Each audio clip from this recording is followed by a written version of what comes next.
नमस्कार, जय हिंद। इतिहास विमर्श की इस YouTube चैनल पर आप सभी का एक बार फिर से स्वागत है। युवा साथियों, आज इस एपिसोड में हम जो विमर्श करने वाले हैं वह है BA third year history major first paper group A का फर्स्ट पेपर, और उसका नाम है भारत की जीवंत परंपराएं, प्राचीन भारत की जीवंत परंपराएं, living tradition in ancient India. जब हम भारत की परंपराओं की बात करते हैं तो उसका जो सामान्य अर्थ है वो प्राचीन भारत से ही है। तो इस पेपर में हम इस विषय पर चर्चा करेंगे। जैसा कि आप जानते हैं कि इस वर्ष से थर्ड ईयर के लिए सभी BA, BSc, BCom सभी में 2 ग्रुप रखे गए हैं मेजर सब्जेक्ट जिन्होंने लिया है उनके लिए। तो जिन बच्चों ने हिस्ट्री को मेजर पेपर के रूप में लिया है केवल उनके लिए ये वीडियो है, माइनर और रिलेक्टिव के लिए नहीं। माइनर और रिलेक्टिव के लिए मैं ऑलरेडी पहले एक वीडियो इसमें दे चुका हूं। आप चाहें तो उसके सिलेबस को इस वीडियो में इतिहास विमर्श पर देख सकते हैं, और इसी संबंध में इस पेपर के इंपॉर्टेंट क्वेश्चन भी आप इतिहास विमर्श में देख सकते हैं। मैं ये पहले इंपॉर्टेंट क्वेश्चन दे चुका हूं। इसी तरह बी ग्रुप वाले जो बच्चे हैं जिन्होंने मेजर सब्जेक्ट बी ग्रुप लिया है उनके लिए सिलेबस भी इतिहास विमर्श पे है। मैं पूर्व में दे चुका हूं फर्स्ट पेपर और ये सेकंड पेपर। साथ ही साथ ये फर्स्ट पेपर के इंपॉर्टेंट क्वेश्चन है बी ग्रुप के, और ये सेकंड पेपर जो मेजर का है बी ग्रुप का उसके इंपॉर्टेंट क्वेश्चन है। तो ये वीडियो मैं ऑलरेडी पहले ही आपको दे चुका हूं। आज मैं major history first paper A group के इंपॉर्टेंट क्वेश्चन इस वीडियो में देने वाला। बहुत से बच्चों ने इस पेपर को लिया है। चूंकि ये जो सिलेबस है ये पूरे MP में लागू है। पूरी MP की जितनी भी यूनिवर्सिटीज़ हैं, जितने भी ऑटोनोमस कॉलेजेस हैं, जितने भी प्राइवेट या डिस्टेंस कोर्सेज चल रहे हैं, उन सभी में हिस्ट्री मेजर सब्जेक्ट के रूप में जो सिलेबस है वह यही सिलेबस A और B ग्रुप के रूप में आपको पढ़ना है। तो जिन लोगों ने अपने यहाँ A ग्रुप लिया हुआ है उनके लिए आज इस पेपर में हम चर्चा करने वाले हैं जो इम्पोर्टेंट क्वेश्चन है उसके संदर्भ में। चूंकि ये फर्स्ट टाइम लॉन्च हुआ है ये पेपर, इससे पहले सिलेबस में किसी भी विश्वविद्यालय में नहीं था। तो बहुत से बच्चों की ऐसी डिमांड थी, मैंने B ग्रुप के जब क्वेश्चन दिए थे कि A ग्रुप के भी आप क्वेश्चन दें क्योंकि हम A ग्रुप पढ़ रहे हैं। अगर पेपर की दृष्टि से देखा जाए और इसके पूरे सिलेबस को देखा जाए तो इतना अच्छा पेपर है कि इसको पढ़ने में आनंद आने वाला है। पेपर का जो पैटर्न है जो पहले चला आया है आप इसमें इस वीडियो में देख सकते हैं कि आपके लिए पेपर का पैटर्न कैसा रहने वाला है। वैसे आप फर्स्ट ईयर और सेकेंड ईयर में ऑलरेडी उस पैटर्न के आधार पर पेपर दे चुके हैं। वेरी शॉर्ट आंसर जो 50 शब्दों में आपको लिखना है, शॉर्ट आंसर जो 200 शब्दों में आपको लिखना है, और लॉन्ग आंसर जो 500 शब्दों में आपको लिखना है। उसी पैटर्न पे आपको इसमें भी लिखना है। 30 नंबर के आपके CCE हैं, प्राइवेट रेगुलर जिस मोड में आप बैठ रहे हैं सभी को CCE देने हैं, और 70 नंबर का जो है वो आपका रिटन एग्जाम होगा जो यूनिवर्सिटी द्वारा आयोजित किया जाएगा। और अब मार्च अप्रैल में आपके ये एग्ज़ाम होने वाले हैं। तो तैयारी के लिए अपने पे समय कम है, जनवरी माह प्रारंभ हो चुका है। तो हम अपनी तैयारी इस प्रकार से करें जिससे आपको किसी प्रकार की आगे परेशानी नहीं हो। तो चलिए निगाह डालते हैं इस पेपर में इंपॉर्टेंट क्वेश्चन कौन कौन से हो सकते हैं। एक बात और मैं आगे चर्चा बढ़ाएं उससे पहले मैं ये जरूर करना चाहूँगा कि आप इन जो क्वेश्चन मैंने आपको दिए हैं इनको लॉन्ग आंसर टाइप क्वेश्चन के रूप में पढ़ें, निबंधात्मक पढ़ें। उसका कारण है यदि आप बड़ा पढ़ेंगे तो छोटा लिख सकते हैं, लेकिन अगर छोटा पढ़ेंगे कम पढ़ेंगे तो बड़ा लिखने में परेशानी होगी। तो भले ही हमने एक पेपर के जो पैटर्न है उसके हिसाब से इसमें क्वेश्चन निकाले हैं, वेरी शॉर्ट, शॉर्ट और लॉन्ग, लेकिन आप इन सारे पेपर्स को, इन सारे क्वेश्चंस को लॉन्ग आंसर के रूप में ही पढ़ें। जिस प्रकार क्वेश्चन पेपर में आपको टोटल 18 क्वेश्चन पूछे जाएंगे, 6 वेरी शॉर्ट, 8 शॉर्ट और 4 लॉन्ग आंसर, ऐसे टोटल आपसे 18 क्वेश्चन पूछे जाएंगे। उनमें से आपको 9 क्वेश्चन करने हैं, 3 वेरी शॉर्ट, 4 शॉर्ट और 2 लॉन्ग आंसर। तो ये टोटल 18 क्वेश्चन हैं। अगर आप इनको पढ़ते हैं तो आपको बहुत अच्छे नंबर मिलने वाले हैं। मैं समझता हूँ ए और A+ ग्रेड कहीं नहीं गई। तो आप इनको ध्यान से, गंभीरता से पढ़ें, बहुत डीप पढ़ें, क्योंकि प्राचीन भारतीय परंपराओं के संदर्भ में ये पेपर है और हमारी जो संस्कृति है वो सब परंपरागत है और हम आज भी उन परंपराओं का पालन कर रहे हैं। तो थोड़ा सा ध्यान से समझ के इसका आंसर देने की आवश्यकता है। तो चलिए पहले चर्चा करते हैं very short answer type question पे।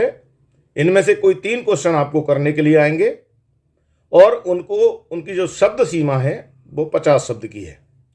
एक क्वेश्चन का जो इसमें आपको अंक निर्धारित हैं वो 2 हैं। ऐसे टोटल 6 नंबर का ये पहला पार्ट है, पहला क्वेश्चन है, जिसमें 3 क्वेश्चन आपको वेरी शॉर्ट आंसर के रूप में लिखने हैं। तो इनमें पहला प्रश्न है पर्यावरण जागरूकता, एनवायरमेंटल अवेयरनेस।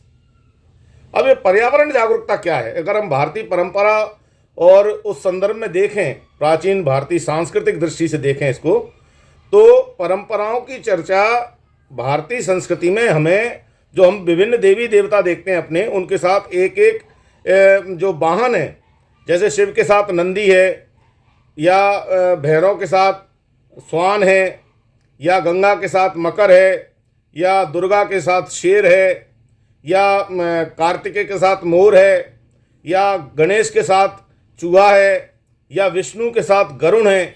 इस प्रकार ये सारे जितने भी जानवर हैं ये सब हमारे पर्यावरण को संतुलित रखने में मदद करते हैं। व्यक्ति, नदी, पहाड़, जानवर, पशु, पक्षी, ये सभी जो हैं मिलके पर्यावरण को निर्मित करते हैं। तो इनमें से कोई भी पर्यावरण के लिए परेशानी का कारण न बने, इसलिए उन्हें एक एक देवी देवता के साथ जोड़ दिया गया, जिससे उनको कोई नुकसान न पहुंचाए। तो पर्यावरण संरक्षण की जो परंपरा भारत में अत्यंत प्राचीन काल से, हम पहाड़ों की परिक्रमा देने जाते हैं, गिरिराजी पर्वत की परिक्रमा लगाते हैं, आपको मालूम है चित्रकूट में हम कामतनाथ गिरी की परिक्रमा लगाते हैं। तो इस प्रकार से इन सब के पीछे उद्देश्य यही है कि हम अपनी प्रकृति का, अपनी संस्कृति का, इनका संरक्षण करें। विभिन्न नदियों को देवी के रूप में पूजा, गंगा को हम देवी मानते हैं, या और अन्य पवित्र नदियों को पूजते हैं, पेड़ों की पूजा करते हैं। इन पूजा पद्धतियों से मतलब यही है कि हम इनके प्रति समर्पित भाव रखें और एक आदर का भाव रखें, तो इनको नुकसान नहीं पहुंचाएंगे। इन सबको मिलकर ही पर्यावरण बनता है। तो इस प्रकार जो प्राचीन भारतीय पर्यावरण की परंपरा है उसके ऊपर हमें इसमें आंसर लिखना है।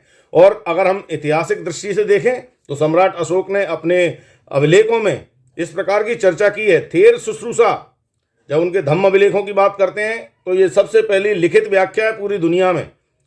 धम्म अभिलेखों में धर्म की व्याख्या, उसमें वो लिखते हैं थेर शुश्रूषा, पेड़ पौधे लगाएं और उनको संरक्षित भी करें, केवल लगाएं नहीं। और ये कब लिख रहे हैं? जिस समय धरती पर पेड़ पौधे, पानी, नदी, तालाब ये सबसे ज्यादा थे, उस समय अशोक कहते हैं थेर शुश्रूषा। कितने बड़े पर्यावरणविद थे। तो ये भारत की पर्यावरण की सोच बताती है। तो इस प्रकार आपको इसमें पर्यावरण की चर्चा करनी है। दूसरा क्वेश्चन देखें, जल संरक्षण। पर्यावरण का ही एक पार्ट है जल संरक्षण। पानी को हम जितना बचाएंगे, इसलिए हम पानी को पवित्र मानते हैं, पानी को व्यर्थ नष्ट नहीं करते हैं। तो यह भी भारत की एक परंपरा है और इस परंपरा के आधार पर हम जल संरक्षण कैसे करें, अशोक ने अपने इन्हीं अभिलेखों में कुएं, बावड़ी, तालाब खुदवाने की बात कही है कि हम इनको संरक्षित करें। पहले प्राचीन काल में जो प्राचीन भारत है आप देखेंगे तो सभी गांवों में कुएं, तालाब और बावड़ी हुआ करती थी, जिससे जमीन का पानी जमीन के अंदर रहे। तो ये भारतीय एक संस्कार है, एक इस प्रकार की परंपरा है, ट्रेडिशन है, जिसके बारे में हमें इसमें शॉर्ट आंसर लिखना है। अगला क्वेश्चन देखते हैं इसमें, भारतीय वस्त्र उद्योग। भारत में वस्त्र परंपरा अत्यंत प्राचीन काल से देखने को मिलती है। सिंधु घाटी सभ्यता में भी हम देखते हैं और बाद के काल में भी हम देखते हैं। तो वो वस्त्र परंपरा क्या है, किस प्रकार से भारत की उस वस्त्र परंपरा का प्रारंभ हुआ, वो सारी कहानी हमें इसमें लिखनी है। और बिल्कुल आधुनिक काल तक ये हम देखते हैं। गांधी जी ने खादी को लेकर एक आंदोलन भी चलाया था, स्वदेशी आंदोलन को लेके। तो इस प्रकार से भारत की एक वस्त्र परंपरा रही है, उस वस्त्र परंपरा की कहानी इसमें हमें लिखनी है। अगला क्वेश्चन देखते हैं, चौथा क्वेश्चन कौन सा है? कठपुतली परंपरा। तो कठपुतली जो है ये हमें इसका प्राचीन शास्त्रों में भी उल्लेख मिलता है। उसमें प्राचीन नाट्य परंपरा के रूप में कठपुतली का उल्लेख मिलता है। ये एक बहुत प्राचीन परंपरा है, मनोरंजन की दृष्टि से थी और इसके माध्यम से एक सांस्कृतिक और ऐतिहासिक संदेश भी समाज को दिया जाता था। इतिहास विमर्श में एक शॉर्ट फिल्म के रूप में मैंने कठपुतली के बारे में चर्चा की है, जो राजस्थानी परंपरा में वर्तमान में जीवित है। तो उस कठपुतली परंपरा की कहानी आप चाहें तो उस शॉर्ट वीडियो को भी देख सकते हैं। और कठपुतली के बारे में आपको यहाँ चर्चा करनी है कि एक व्यक्ति कई सारे तारों को लेकर किस प्रकार से विभिन्न प्रसंगों को अपनी उंगलियों के माध्यम से और गीत, लोकगीत, फोक सॉन्ग के माध्यम से उस कथा का विस्तार करता था, उस परंपरा को आगे तक पहुंचाता था और खेल खेल में उस बात तक संदेश पहुंच जाता था आम जनता तक। तो उस कठपुतली परंपरा का इसमें हमें उल्लेख करना है। और देखते हैं अगला क्वेश्चन क्या है इसमें। विदेशों में भारतीय संस्कृति और परंपरा। तो भारतीय संस्कृति और परंपरा की विदेशों में कैसे विस्तार हुआ, कैसे पहुंचे, तो हम बृहत्तर भारत के संदर्भ में भी जानते हैं। सम्राट अशोक ने भी अपने पुत्र महेंद्र और पुत्री संघमित्रा को प्रचार प्रसार के लिए भेजा था, बौद्ध धर्म के प्रचार प्रसार के लिए, क्योंकि बौद्ध धर्म जो है वो भारतीय संस्कृति का ही एक पार्ट था।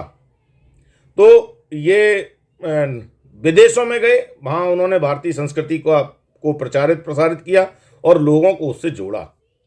तो वो भारतीय संस्कृति और कल्चर किस प्रकार विदेशों में पहुंचा, उसके बारे में इसमें हमें चर्चा करनी है।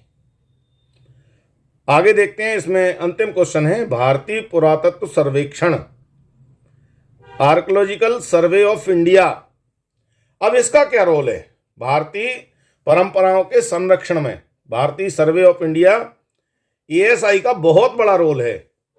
हम जितने भी पुराने मठ, मंदिर, किले, इन बावड़ियाँ, तालाब, ऐसे जितने भी महत्वपूर्ण हमारे पास प्राचीन स्मारक हैं, उन सब का संरक्षण भारतीय पुरातत्व सर्वेक्षण करता है।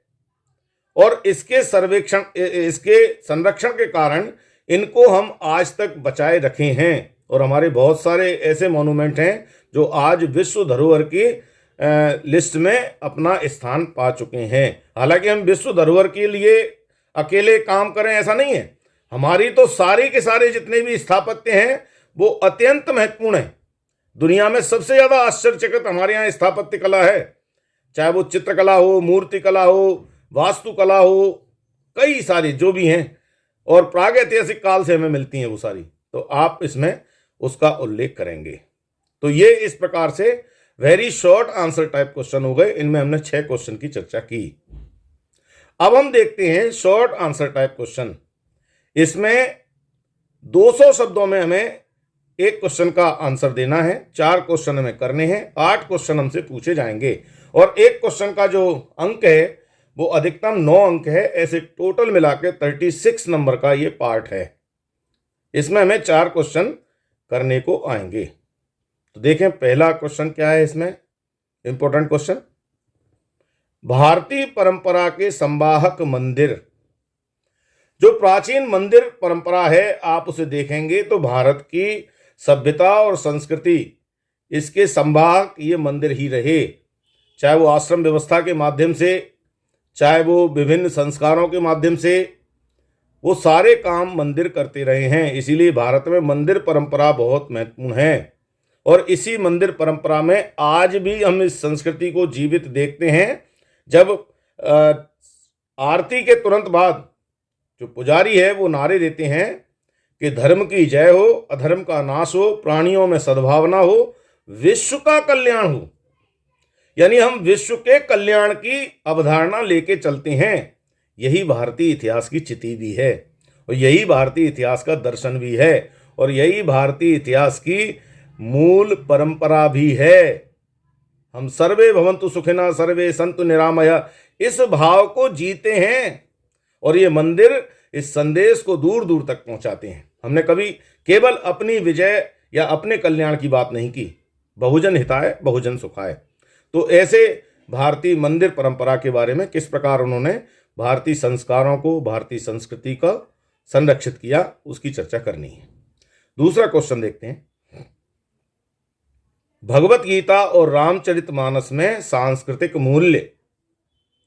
आज हम देखें तो वर्तमान में जो भी समस्याएं हैं, अगर हम इनके समाधान के संदर्भ में चर्चा करें तो भगवत गीता इसके समाधान के लिए सबसे महत्वपूर्ण है, जो कहती है कर्मण्येवाधिकारस्ते मा फलेषु कदाचन, जो कर्म के सिद्धांत की बात कहती है।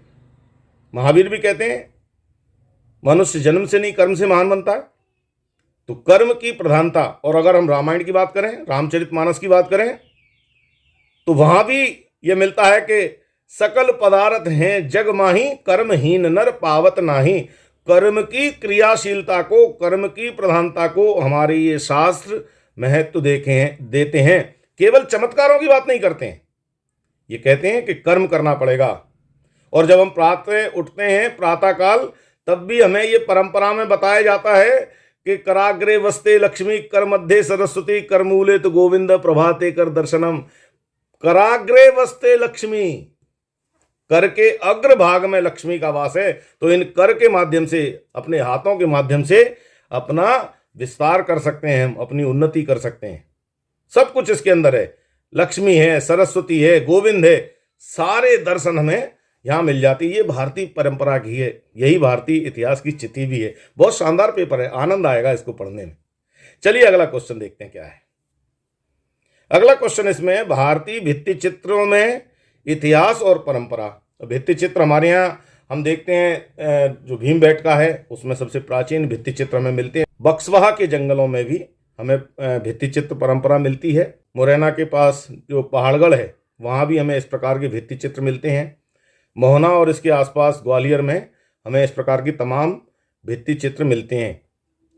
तो इन भित्ति चित्रों के माध्यम से जो तत्कालीन समय का व्यक्ति था, प्रागैतिहासिक मानव, वो क्या सोच रहा था, क्या उसकी सांस्कृतिक मूल्य थे, इन चित्रों को देखने के आधार पर हम तत्कालीन समय की सांस्कृतिक मूल्यों की विवेचना कर सकते हैं। तो उसके माध्यम से हमें, या लघु चित्रकला कैसे हुई, फिर हम देखते हैं अजंता एलोरा के संदर्भ में भी हमें काफ़ी प्रमाण मिलते हैं। बाघ की चित्रकला बहुत प्रसिद्ध है। तो इस प्रकार से एक भारत में लंबी परंपरा चित्रकला की रही है, उसके माध्यम से क्या भारतीय सांस्कृतिक मूल्यों का संरक्षण किया, कैसे उनको आगे बढ़ा है, उसके ऊपर हमें इसमें आंसर लिखना है। अगला क्वेश्चन देखें, भारत में शिल्प परंपरा, जो शिल्पगत परंपराएं हैं, चाहे मूर्ति शिल्प की बात हो या वास्तुशिल्प की बात हो, तो इनके माध्यम से किस प्रकार उनका निर्माण हुआ। बहुत से ऐसे तमाम हमारे पास उदाहरण हैं जिनका हम इसमें उल्लेख कर सकते हैं। सिंधु घाटी सभ्यता से लेके आज तक हम मूर्ति कला और शिल्प कला के बारे में जानते हैं। वो सारी कहानी हमें इसमें भारतीय परंपरा के संदर्भ में कला के संवाहक के रूप में इसमें आंसर देना है। चलिए अगला क्वेश्चन देखते हैं। अगला क्वेश्चन है, भारतीय नाट्य परंपरा की ऐतिहासिक पृष्ठभूमि। तो नाट्य परंपरा, जैसे कि मैंने अभी पहले आपसे चर्चा की थी, लघु very short answer type question में, कठपुतली का खेल है, या और अन्य हम जो नौटंकी देखते थे, रामलीला देखते थे, रासलीलाएं देखते थे, और ऐसे छोटे छोटे प्रहसन जो नुक्कड़ नाटक हैं, वे सारे भारतीय नाट्य परंपरा के संवाहक हैं। कठपुतली का खेल है, और ये कैसे प्राचीन परंपरा आई और किस प्रकार से आगे विस्तार इसका हुआ, और इसके माध्यम से कला का संदेश या परंपरा का संदेश किस प्रकार आगे जनमानस में गया, वो हमें इसमें चर्चा करनी है। अगला क्वेश्चन देखते हैं, भारत में मेला और त्योहारों की परंपरा। भारत में लगभग प्रत्येक दिन ही हम कोई ना कोई त्यौहार मनाते हैं, प्रत्येक बार को हम उत्सव मनाते हैं। उत्सव धर्मी देश है। उत्सव हमें एक स्वस्थ मनोरंजन, स्वस्थ वातावरण, जीवन का एक स्वस्थ एक परिवेश देते हैं। इसलिए हमारे यहाँ आए दिन उत्सव मनाए जाते रहते हैं, और छोटे छोटे मेलों का भी आयोजन होता है। साप्ताहिक हाट हमारे यहाँ लगाई जाती हैं, मासिक मेले भी होते हैं, और वार्षिक मेले भी होते हैं, बड़ी हाट। और इनमें मेलों में जो सांस्कृतिक मूल्य हैं उनका भी प्रदर्शन होता है आसपास के क्षेत्र के, और बड़े मेलों में पूरे देश के, जैसे ग्वालियर मेला है तो इसमें पूरे देश से विभिन्न स्थानों से लोग आते हैं, अपने संस्कृति का प्रदर्शन भी करते हैं, अपने वस्त्रों का जो सांस्कृतिक उनके ट्रेडिशन है उनका प्रदर्शन करते हैं। जैसे कश्मीरी भी आते हैं, आपके हिमाचली भी आते हैं। तो ऐसे तमाम प्रकार के आपको यहाँ लघु उद्योग भी मिलेंगे और शिल्पकार भी मिलेंगे। ये मेलों में इनकी कलाएं भी मिलेंगे। इनमें सांस्कृतिक जो कार्यक्रम होते हैं उसमें उनकी परंपराओं के बारे में भी जानकारी मिलेंगे। एक लघु भारत सिमट कर आता है इन मेलों के माध्यम से।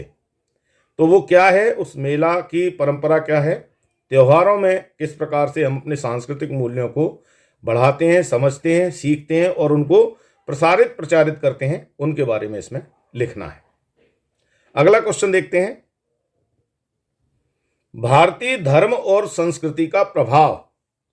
जो भारत की धर्म और संस्कृति है उसका क्या प्रभाव रहा विश्व पटल पर, उसके बारे में हमें इसमें चर्चा करनी है। सब एक दूसरे से जुड़ा हुआ मैटर है, बार बार उस पर चर्चा करने की आवश्यकता नहीं। फिर यदि आप कभी चाहेंगे कमेंट्स बॉक्स में लिख के बताएं तो हम उस पर अलग से चर्चा करेंगे। चलिए अगला क्वेश्चन देखते हैं क्या है। भारत की मानवीय परंपराओं की अमूर्त सांस्कृतिक विरासत। जो भारत की मानवीय परंपरा है, जैसे मैंने पहले भी चर्चा की, जो मंदिरों में हम आरती के बाद कहते हैं धर्म की जय हो, अधर्म का नाश हो, प्राणियों में सद्भावना हो, विश्व का कल्याण हो, ये वो मानवीय परंपराएं हैं हमारी जिनको हम जीते हैं। तो इनके विस्तार के बारे में हमें इसमें लिखना है कि कौन सी ऐसी अमूर्त परंपराएं हैं जो भारत की मानवीय मूल्यों का प्रदर्शन करती हैं। तो ये हमारे शॉर्ट आंसर हैं। अब जल्दी से लॉन्ग आंसर पर भी और नज़र डाल लेते हैं। तो ये देखिए, इसमें हमें 500 शब्दों में इसका आंसर देना है। हमें 2 क्वेश्चन हमें इसमें लिखने हैं। एक क्वेश्चन का जो अंक है वो 14 अंक हैं। ऐसे टोटल 2 क्वेश्चन जब हम करेंगे तो 28 अंकों का ये पार्ट है। इसमें 4 क्वेश्चन पूछे जाएंगे जिनमें से 2 क्वेश्चन हमें लिखना होंगे। 500 शब्दों की शब्द सीमा होगी। तो चलिए देखते हैं। इसमें पहला क्वेश्चन है, भारत में जीवंत परंपरा की परिभाषा बताते हुए उनके प्रकारों का वर्णन कीजिए। जो भारत में जीवंत परंपराएं हैं वो कौन कौन सी हैं, उसके कौन कौन से प्रकार हैं, उनके बारे में इसमें हमें चर्चा करनी है। 500 शब्दों में हमने विभिन्न जो चर्चा की है, इन्हीं सभी चर्चाओं का ही निचोड़ इसमें हमें लिखना है। अगला क्वेश्चन इसमें देखें, संगीत, नृत्य और रंगशाला प्रदर्शन कलाओं में जीवंत परंपराओं का वर्णन कीजिए। अपन ने पहले भी नाटक और इसके माध्यम से करी है चर्चा। तो संगीत क्या है, नृत्य क्या है और आपकी नाट्य परंपरा क्या है, उसके माध्यम से भारतीय जीवंत परंपरा की हमें इसमें चर्चा करनी है। इसमें तीसरा क्वेश्चन है, विदेशों में भारतीय संस्कृति और परंपरा के प्रसार पर प्रकाश डालिए। तो भारतीय जो संस्कार हैं, संस्कृति है, इसका क्या प्रसार हुआ विदेशों में। हमने अभी अशोक के पुत्र पुत्री की बात की, किस प्रकार से उन्होंने विदेशों में बौद्ध धर्म के प्रचार प्रसार को किया। ऐसे ही और कौन कौन हुए, किस प्रकार ये दूसरे अन्य देशों में गया, कल्चरल एक्सचेंज प्रोग्राम कैसे हुए, व्यापार के माध्यम से कैसे हमने अपनी संस्कृति और कल्चर को दूसरे अन्य देशों तक पहुंचाया, वो सारी कहानी इसमें हमें लिखनी है। और इसमें अंतिम क्वेश्चन है, चौथा क्वेश्चन, भारत की मानवीय परंपराओं की अमूर्त सांस्कृतिक विरासत की विवेचना कीजिए। जो भारत की मानवीय परंपराएं हैं इनके बारे में हमें इसमें चर्चा करनी है कि वो क्यों महत्वपूर्ण है, क्या उनकी विशेषता है, उसके बारे में इसमें हमें चर्चा करनी है। तो ऐसे ये आपके टोटल 18 क्वेश्चन हैं, इनमें आपको लिखना है और बहुत अच्छी तरीके से आपको इस पेपर को करना है, क्योंकि ये 3rd ईयर है आपकी, इससे आपकी डिग्री कंप्लीट होती है। तो इसमें बहुत अच्छी तरह से आप लिखें। अगर आपके अन्य मित्र भी इसी पेपर को लेके परीक्षा दे रहे हैं, BA फाइनल में हैं और उन्होंने ग्रुप A लिया है, तो आप उनके साथ इस वीडियो को शेयर कर सकते हैं, जिससे उन्हें भी इन क्वेश्चंस का लाभ मिले। मध्य प्रदेश में किसी भी विश्वविद्यालय में अगर आपका कोई परिचित व्यक्ति पढ़ता है, कोई आपका दोस्त पढ़ता है, तो आप उसके साथ भी इसको शेयर कर सकते हैं। अपने फेसबुक पेज पर आप इसको पोस्ट कर सकते हैं, व्हाट्सएप ग्रुप में भी आप इसको भेज सकते हैं। ट्विटर पर भी दे सकते हैं, इंस्टाग्राम पर भी इसकी सूचना आप दे सकते हैं अपने मित्रों को, जिससे कि अधिक से अधिक लोगों को इसका लाभ मिले। यदि आप अभी तक इतिहास विमर्श से नहीं जुड़े हैं तो आप इससे जुड़ सकते हैं। आप इसे सब्सक्राइब करें, बेल आइकन पर जाएं और ऑल के ऑप्शन पर जाएं, जिससे इस चैनल के माध्यम से समय समय पर मैं जो सूचनाएं लाता हूं वो सबसे पहले आपको मिलें। इसी ए ग्रुप के सेकंड पेपर के बारे में, BA final history group A का सेकंड पेपर, मैं अगले एपिसोड में आपको उसके इंपॉर्टेंट क्वेश्चंस लेके आऊँगा। मैं समझता हूँ आज के लिए पर्याप्त है। यदि आपको कुछ इसके बारे में और पूछना है तो आप चैट बॉक्स में जाकर मुझसे चर्चा कर सकते हैं। यदि आप ग्वालियर में रहते हैं, मेरे कॉलेज के आसपास रहते हैं, मेरे कॉलेज के विद्यार्थी हैं और इस संदर्भ में चर्चा करना चाहते हैं तो आप कॉलेज में भी मुझसे मिल सकते हैं, हम चर्चा करेंगे।